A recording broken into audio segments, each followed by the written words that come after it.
Okay, Angela, we're live. This is Angela Keaton, Director of Operations, antiwar.com, and also an intellectual in your own right.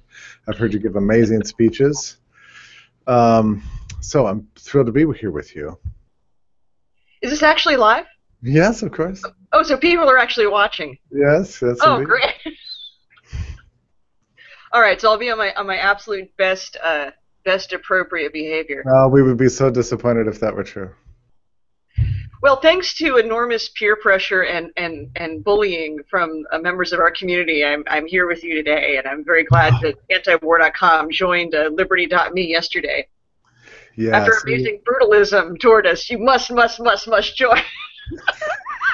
So that's right. I'm impressed, by the way. You literally got like everybody to sign up, all my friends, even neighbors. I was stunned at how at who'd been convinced.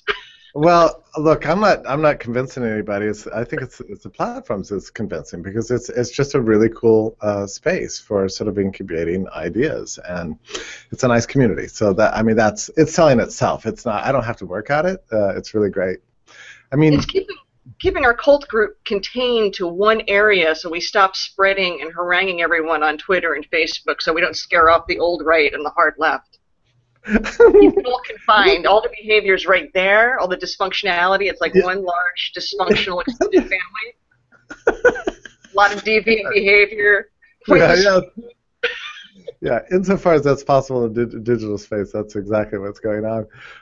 No, I mean, what's fun about it is that since everybody's got kind of skin in the game, everybody more or less wants to see the value of the property enhanced, and so people just assume they're friends, which is a little different from what you get elsewhere.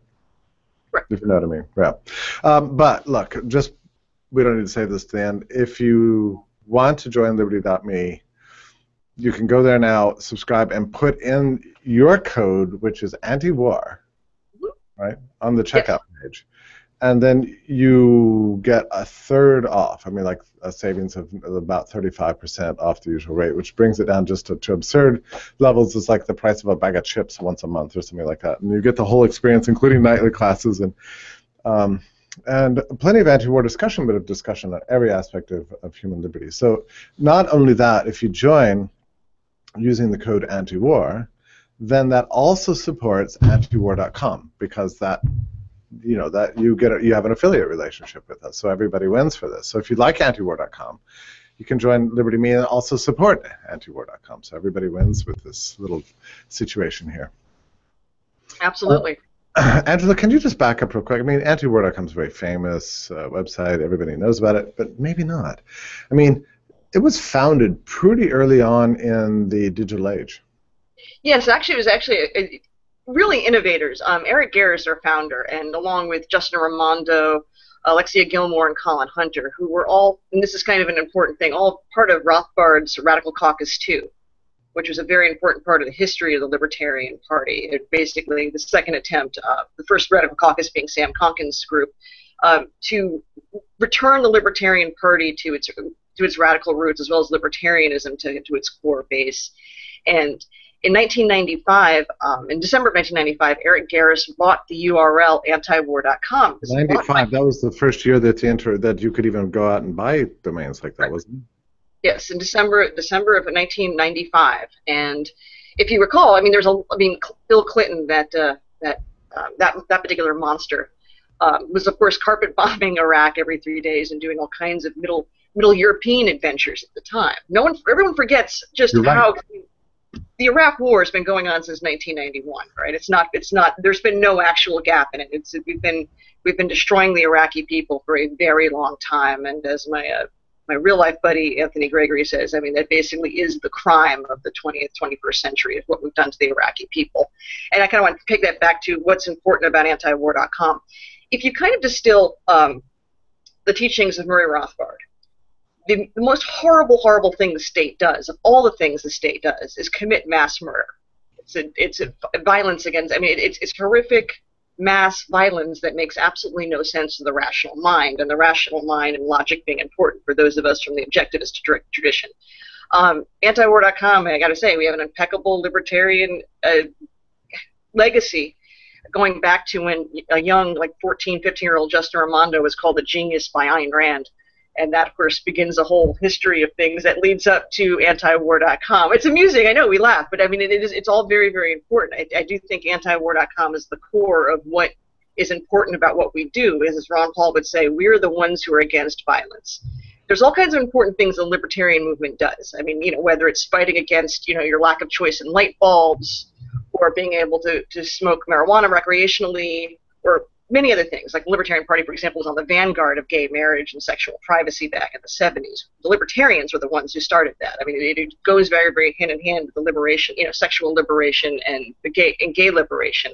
These are all important things, but the most dangerous thing that the state does is kill people. And when we're saying kill people, I mean people on the maps, whether it's in, when people are casual about talking about let's bomb Iran, for example, the squiggles on the maps are where people live. Human beings live there, and they are people just like you and me. They have families, they have mothers, they have interactions with people, they have hobbies, they have goals and aspirations and dreams. They love their children, and I know this is sometimes hard for people to get, but Central Asians and Persians and Muslims, and all people love their children, and they love their grandparents just like we do. They're human beings they're fully realized. So when we do what we do so casually, it's the ultimate form, of course, of state worship, as well as a term that gets thrown around a lot, but I think is terribly misunderstood by most libertarians, but the idea of privilege, because it is a privilege when you live under the emperor. Of course, until the point that the wars, endless war, the empire, it's constantly eroding our civil liberties. Now, I was born post-civil liberties. Like I didn't really live under a Fourth Amendment. Nixon had already brought in the war on drugs by the time I was a child. So most of us, probably many people living here, and everyone who's watching this is post-New Deal. So our relationship with the state is that of really an authoritarian, a tyrant and child. I mean, all of us, that's how all of us relate to the world. None of us really know any differently. But most of that behavior can be tied to things like empire. Empire has destroyed civil liberties through the Patriot Act, through everything, all the way up to, and a lot of us don't really try to psychologically live in denial about this, and particularly we do at antiwar.com because of our particular circumstance, but the surveillance state, all the way to the NSA, where every conversation, every electronic communication we have is monitored, which of course erodes the dignity of normal relationships. I mean, so much of the intimacy of regular relationships are like when I am discussing family matters with my sister. These are the things that, are the most basic human being, yet someone's recording them. Now, I don't know who's listening or whatnot for other reasons, but that very thing is what destroys dignity. Ayn Rand had a lot to say about what privacy means, the part of civilized man as we develop privacy, that autonomy, that space, and that, of course, is all destroyed, and that is all part of the empire.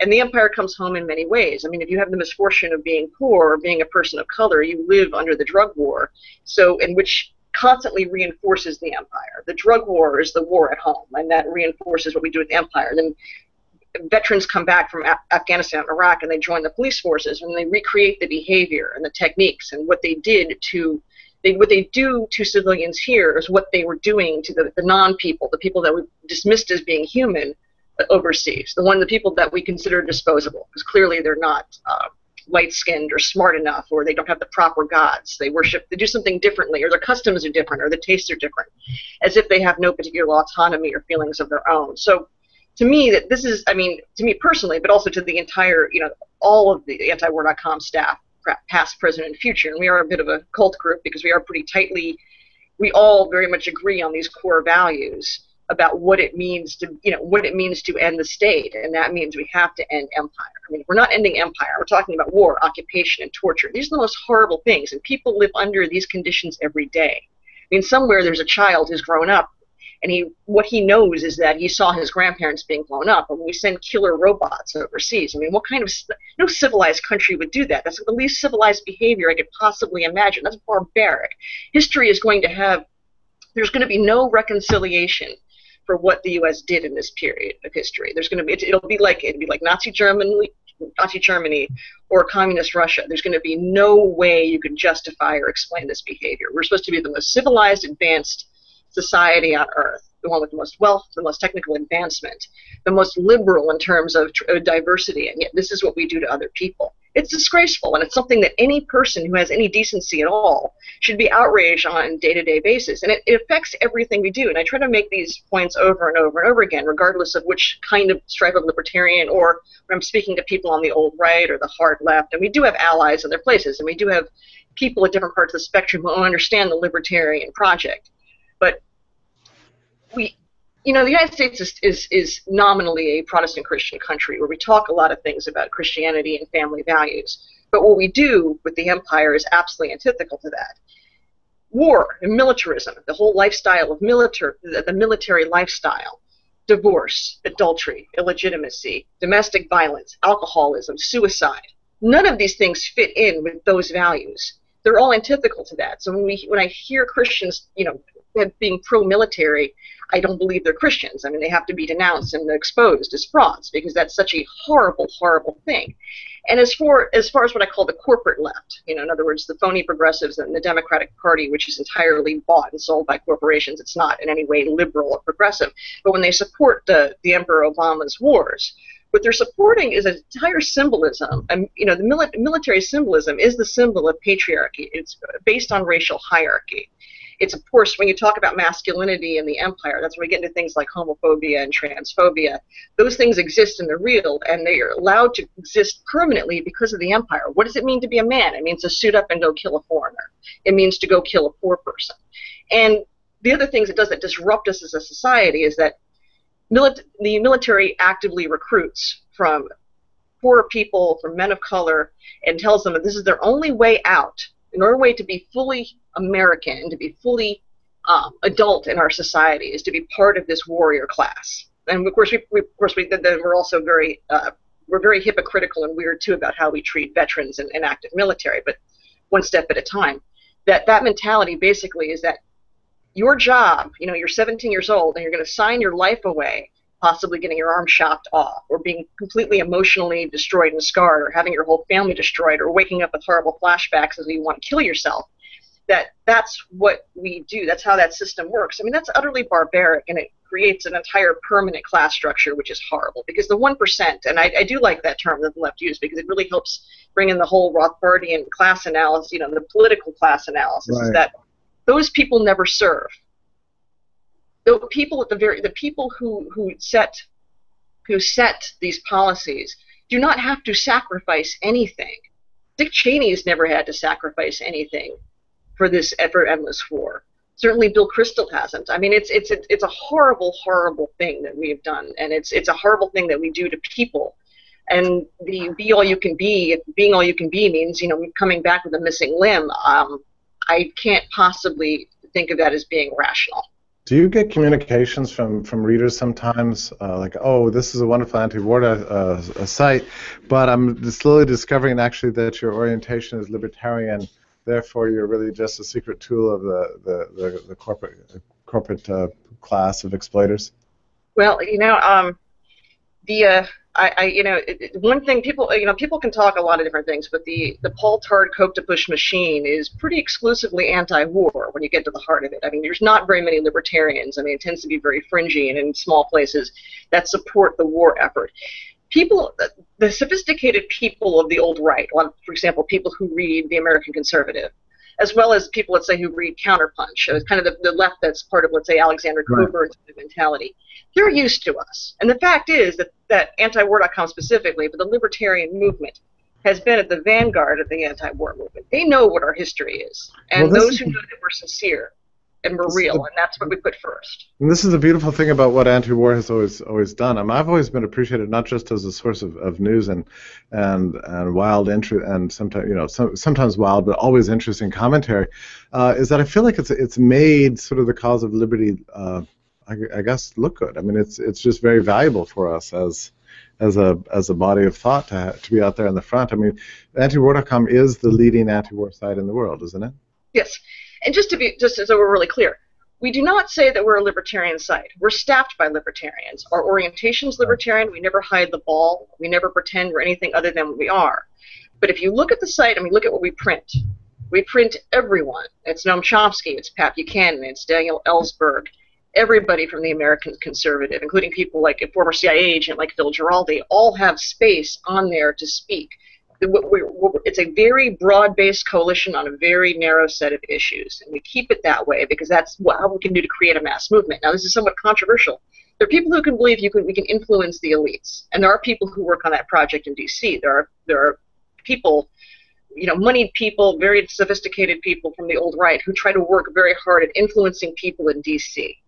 But that effort has been a very long, slow process. But another long, slow process has been creating a mass movement and creating a movement where everyone is welcome to be a part of the anti-war movement, part of the things where we've gone wrong. And I mean, it's easy to pick on Answer, it's easy to pick on people on the left on this, but most of the anti-war protests in the past 12 years aren't focused. They end up being a grab bag of issues. Now, I love the gold standard. I'm all about being gay. Those are terrific, but they have nothing to do with the issue of letting us get the hell out of Afghanistan. And when people go to an Answer rally and you've got a practicing Catholic Mexican family that comes in and they want to be a part of this, and the first thing they're handed here's your free abortion coupon, and they're haunted with all these other issues that don't make any sense to them and don't fit into what they're, where they're coming from. Mm-hmm. It's very exclusionary.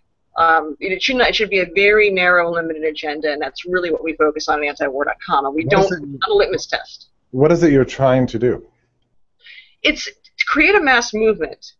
To create a mass movement, and this is the anti-war movement, it must be something that is open to middle Americans. It must be open to conventional families, open to Christians. It needs to be something that is welcoming to people who are anti-war, regardless of what their other issues are. Not everyone agrees with us on how we see finance. Not everyone understands our particular view of how the Fed affects things. But that should have nothing to do with whether we welcome people into the anti-war movement. But antiwar.com is not so much an activist site so much as it is the best sort of source of information and commentary. I always go there. I mean, because it's such a portal for what you need to know. And the thing that always amazes me is that you're always there. I mean, like, I can lose interest in this topic for 4 months and then get interested in it because I'm writing about something. Go to the page, everything's fresh, everything's new, full massive links. I mean, how is it possible to keep up that pace of relentless development the way you do? It's very unusual, and part of it is because of our leadership. Eric Garris is utterly tireless. I've never met anyone with this kind of energy or devotion. All the staff, former members of the staff, current members of the staff, everyone is committed in some way, in some form, and no one's really stopped working. But it's a lifestyle. I mean, you work at antiwar.com, you've kind of committed to a way of life. And the page is freshened every day. There's new stories. You don't go to. I mean, there's no stopping. I mean, it's not like you get a day off. It sounds like a perfect description of what's going on at Liberty.me. Actually, that's why I'm laughing. Right. Exactly the same thing. You've made a lifestyle choice. This is not a regular job. You're all in. Yeah. That's right. Do you find that traffic goes up and down depending on whether because Americans people want to forget about foreign policy because it actually doesn't affect them directly, at least as far as I know. So it's only when wars kind of become hot, when they come in the news, when there's a big Syria conflict, or something's happening that the average member of the bourgeoisie is even interested in this question. Do you find that your traffic goes up and down based on how hot or boring the international situation is? Yes, I mean, certain topics are real hot buttons. I mean, obviously, a year ago, when Glenn Greenwald and Edward Snowden and Laura Poitras and all these wonderful people who put their lives literally on the line to reveal information, traffic went through the roof again. New wars tend to do that. New wars and new revelations tend to make it go up. People think it doesn't affect them, though, but it does affect them. It affects, of course, their dollar. It's part of the reason, our critique of the Fed, when our finances keep shrinking, the war is making us poorer overall. It destroys resources. There's no wealth creation with war. I mean, there's the myth, and that's regularly debunked by all of our libertarian economists about World War II. It's a very, very tiny group of people who benefit at all from the war. Right. But certainly normal people do not, economically. And of course, the people who are getting killed certainly do not benefit. But this is, in a way, I admire antiwar.com even more in times when there isn't anything going on because it's relentless. It's always there, always available. It never stops, and it's easy to do fun, exciting things when everybody's listening and watching and caring about what you're doing. But it's much more difficult to maintain the kind of schedule that you do when it's out of the news. No, that's what I mean. I mean, like a lifestyle commitment. Because the fact is, the wars continue regardless, and there's always secret wars going on. Nixon had secret wars, Clinton had secret wars, Obama has secret wars. The drone wars, basically. Some of that's covered really well in the Jeremy Scahill book and the movie Dirty Wars. I mean, these things continue regardless of whether or not we're interested in them, and that happens all the time. Angela, so here's a sort of question for you. Because, I mean, let's face it, this topic is, in a way, depressing. Mm-hmm. It can be, I mean, you feel a tremendous amount of passion for it, and I can sense that from you. But how do you focus on such negativity or such depressing stuff all the time? I mean, every day you're looking at news stories. Every day you're feeling moral outrage. I mean, does it get exhausting? Yeah, but I mean, drugs and misanthropy help. You know, I have one of the worst attitudes of anyone in the movement. I have the least amount of team spirit for our family, but I think in most ways I'm the anarchist cheerleader because, you know, because I have to go out. I mean, you know, Eric Garris, you know, is our leader, and Justin Raimondo does his thing in the woods. We kind of keep, you know, our H.L. Mencken kind of up in the woods in Northern California, away, kind of isolated, and you know, Scott Horton on and off for years. I mean, well, Scott's you know, one of my personal heroes. Yeah, I agree. I feel like I outsource all my foreign policy knowledge to him. You know, that he's there just makes me feel like, well, I can always ask Scott. Yeah. But I'm the one who goes out on the road, and I'm the one who has to speak to Code Pink, and I'm the one who talks to Birchers. And yes, I do. I don't care. I don't care where I go to speak. I will speak to anyone who's interested in ending, who understands that we must end empire and militarism. And when I have to go out there, of course, I have to defend everyone from the Paul family to the Koch brothers because I come with all this baggage because people know where I came from. I mean, I do this because I am committed to this particular set of, this particular ideology and this philosophy of, you know, the non-aggression principle. It's non-violence. And that's the source, I think, of all civilized human relationships. If we want to be fully adult, if we want to really advance as a species or whatever the hell, we have to agree on non-aggression. And that to me is what the heart of this is. And this is the most aggressive thing we do.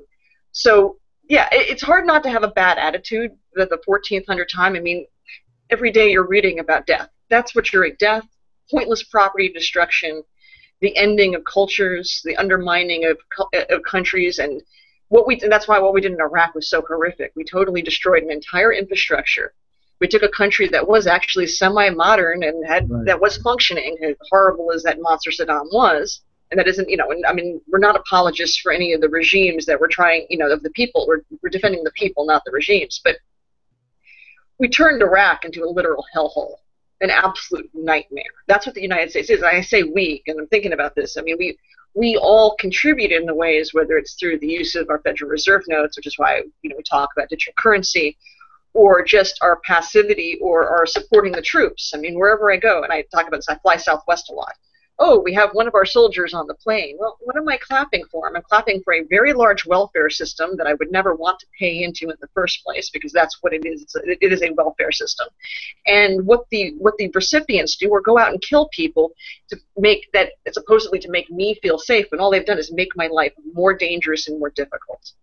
So it's a horrible thing, and it doesn't, you know, you have to be completely committed to it to want to stop well, it. But there's also another side to it also, but in that, insofar as you're revealing this information, getting the word out, educating people, becoming a portal for the revelations that people would otherwise not ever have access to, aren't you actually increasing the likelihood of peace, just on the margin, just helping the world to be a more honest, true, and maybe just place?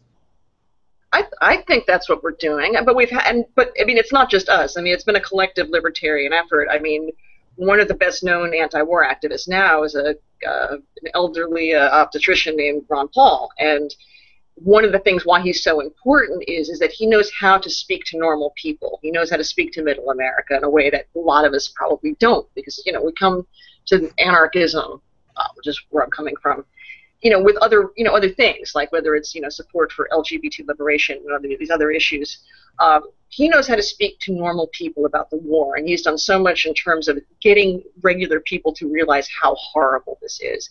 And one of the things in 2008 when I was in Minneapolis is when this huge alternative GOP convention that Ron Paul had, and that "End the Fed" chant became the "End the War" chant. And there was probably only one other time in my life that I could hear 11,000 people scream "End the War," and that was the very first protest in Austin, Texas, for against the Iraq War. I mean, against or the invasion of Iraq. Which one? The most recent. This would have been in 2000. 3. Yeah, 2000. Sorry, it's all swimming in my head right now. But yeah, because there was a ton of them actually. we keep invading and reinvading and reinvading. Yeah. Okay, so you mentioned digital currency. One of the things that we're doing at Liberty.me is accepting Bitcoin, and that also works with the discount code anti-war on the second page. So if you use that and want to subscribe with Bitcoin, then anti-war also benefits from that. And I understand now that anti-war is also accepting Bitcoin. Well, we've actually been accepting it.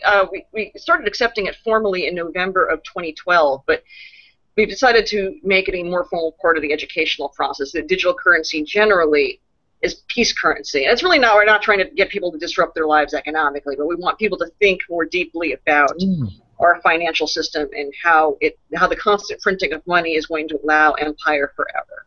I didn't realize that you were accepting Bitcoin even before I believed it was anything other than magic internet money. That's very interesting. I used to call it a profane name, which I won't say onto the Liberty.me viewers. It's only I had my own name. You can imagine. Yeah, being kind of old school Austrian, I kind of had my It took a while. It took a while for me too. It took about 2 years actually. Yeah. It doesn't matter whether I like it or not. Digital currency is here. We're going to use that, and people talk about the dollar collapsing, but as long as the system is able to print money and get people to psychologically accept that, empire can go on. And when I say empire, we have somewhere between 700 and 1,000 bases around the world where the U.S. has a presence and is maintaining them. Yeah, what a beautiful, peaceful commercial republic we are. So now Anti-War is going to be posting at least one article on Liberty.me a week, as I understand it. So I'm excited. Probably every day. You're going to be posting every day? I think every day. I think we kind of talked about that last night with our staffers and said, yeah, we're going to probably put something on there every day. The traffic is there. I think yesterday we had 25 new articles on the site. It's growing all the time. The network is booming. Every day there's just a flurry of new subscribers. So I'm just really happy to welcome you, and you play a very important role here. I admire your work. It's a pleasure to talk to you. Actually, I'm intrigued by your perspective. Always have been. I've seen you at several conferences. I appreciate your passion, your consistency. The kind of old world, hardcore objectivist anarchism. Many things are wonderful about you, Angela, and your work ethic too. And I appreciate your willingness to cooperate together with Liberty.me. So. Well, thank you. In closing, just go if you're interested in subscribing to Liberty.me, which you should be. You can subscribe and put in that code antiwar.com. Help both ventures, and we all grow together. Thanks so much, Angela. Well, thank you. Okay, bye-bye.